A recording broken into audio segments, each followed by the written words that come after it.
Olá pessoal, somos representantes do NUC, que é o Núcleo de Cidadania dos Adolescentes. Nesse núcleo buscamos melhorias das políticas públicas para nós, fortalecendo a melhoria da qualidade de nosso município. O NUCA amplia as oportunidades dos adolescentes na medida em que proporciona apoio e proteção para que possamos desenvolver a habilidade de comunicação, liderança e planejamento. Até meados do século XVI, Caraúbas era ocupado pelos índios caribenhos. O município surgiu de uma fazenda de colonos portugueses no século XVII, às margens do rio Paraíba. Graças às condições favoráveis da região, inseriu-se no ciclo de açúcar, apresentando características de vila já em 1780. Caraúbas é um município brasileiro do estado da Paraíba, na microrregião do Cariri Oriental, situada a 232 quilômetros da capital João Pessoa, com uma população estimada de 4.206 pessoas, segundo o IBGE.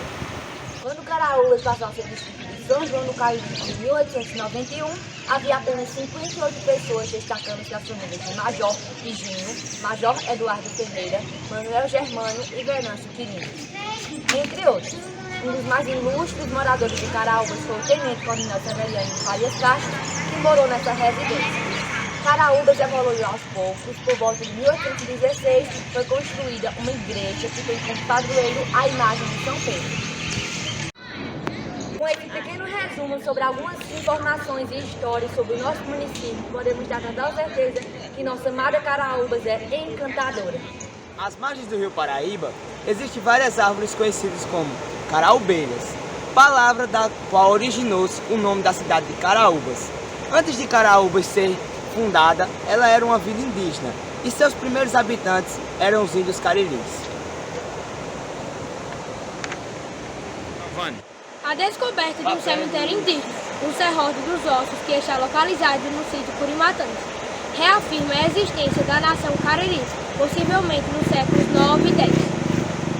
Os índios cariris eram originários na Ásia e chegaram ao Novo Mundo pelos rios Amazonas e Tocantins. Dois tipos étnicos chegaram à América no período Neolítico, os sudésticos e os brasilídeos. Os brasilídeos geraram 12 nações, que se espalharam e povoaram quase que completamente o continente sul-americano. Uma dessas foi a nação Cariri, que chegou ao sul do Ceará no século 9 e 10. A nação possuía múltiplos dialetos e se dividia em etnias ou tribos de diversas denominações. A maioria delas era a dos cariús. A suposição de que estes foram os primeiros habitantes da localidade, em que hoje se encontra Caraúbas. Ainda há registro de terem sido os piacus, janduís ou panatis, ou ainda que tenha sido os índios caboclo brabo. De aproximadamente 2 milhões de índios que povoaram o Brasil quando foi descoberto pelos portugueses, restam em nossos dias apenas pequenos grupos esparsos. Pela importância do índio em nossa história, cultura e costumes, deixo expresso minha gratidão a uma cabocla índia, da qual descendo, caçada a pata de cavalo por portugueses. Com a conquista dos colonizadores, os índios perderam suas terras. Com a introdução de novos hábitos e costumes, é claro que aprenderam novas culturas, mas estes novos hábitos, sem dúvida, modificaram a verdadeira identidade indígena. Assim, cada vez mais o índio perde sua cultura tradicional. A colonização trouxe inúmeras consequências negativas, causou desgraças e sofrimentos para os índios.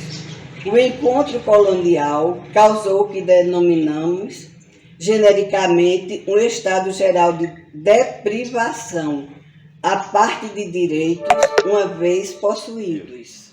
Eu ia correndo até de uma criação e avistei aquilo e voltei e olhei, fui puxando, puxei um molho assim do chão. Aí o cara batia, caía aquela massa, era de massa. Aí descobriu, aí o cara, aí disseram assim, isso foi do tempo dos índios. Aonde foi que o senhor encontrou? Na capoeira do Juazeiro. Onde é que fica No essa? Riacho do Boi para cima, um pouquinho. Existia uma tribo de índios aqui no município de Caraúbas, se chamava Coróis. Fazia parte dos índios cariris, como tem aqui, tinha aqui os Coróis, existe outra tribo aqui, eu acho que no município de Buqueirão, eu acho que é de Buqueirão, a Serra de Cornoióis, existia outra tribo lá que chamava Cornoióis. Já foi uma professora que me disse, uma professora chamada Dona Tereza Fernandes, há muitos anos. Aí, agora por último, eu tenho visto que o pessoal se esqueceu dessa história. Não vejo quase ninguém falar nisso mais. Por isso, é de extrema importância para o resgate e manutenção de nossa cultura e origem, o conhecimento e a prevenção dos povos que foram os primeiros habitantes do nosso município e também do nosso país.